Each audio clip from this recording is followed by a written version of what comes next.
Guys, good evening, another episode of my vlog. So, galing ko ako sa Antipolo. Nag-visit ako dun sa anak ko. And then, may nakita akong bago lang siya. Nagbebenta siya ng beta. And then, ano siya, import yung mga beta niya. And then, nasilip ko yung mga beta niya. Maganda-ganda. And then, first time ko kasi, lagi naman ako na nadaan doon, wala namang beta. So, bago lang yata sila doon. Then, nakabili ako ng 4 pieces. And, hindi ko na sasabihin yung price niya. Pero, solid. Then, may tropa din ako sa Kogyo, sa Antipolo, na Smarag naman yung ano niya. Yung beta niya. More on Smarag. Nangungulik siya ng Smarag. And then, marami namang na-breed. Marami siyang Smarag dun eh. Smaragdina copper, tapos may mga alien pa, mga embellies.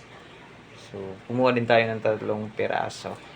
So, 3 piraso, 2 female, isa ka Smaragitar na male. So, binigyan tayo ng discount. So, ito na yan. Yan sila. Yan. Yan yung female. Saka ito yung male.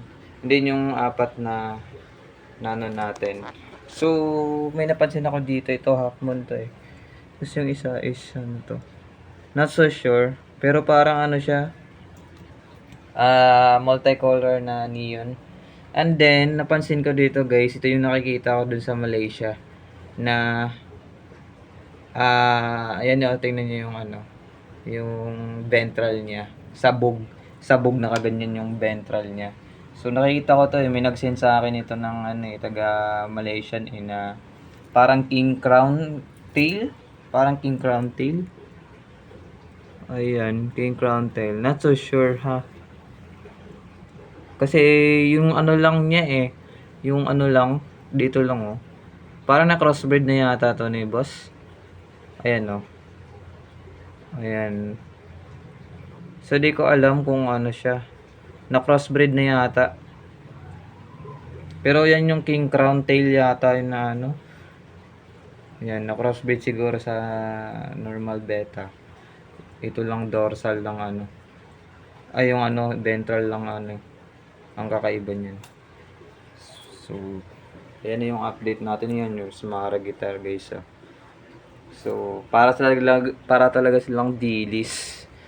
Nag-iiba yung kulay kasi stress pa galing pa sa biyahe. Yung gagamutin natin yan. So, ayan. So, kailangan din natin i-acclimate bago natin pakawalan para ma-adapt nila yung bagong temperature ng tubig para di sila mas water shocks. So, meron naman tayong gamot na ipapatak dyan para goods yung finish nila saka yung condition nila.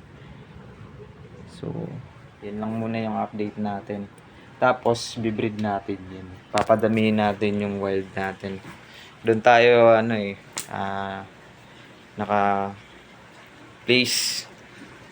So, yun. Yun lang update natin mga bossing.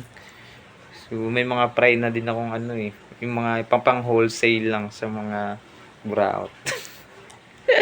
Ayan, thank you.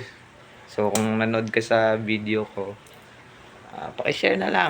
Tsaka follow na lang din, like din, tapos comment din. So, thank you. Good evening.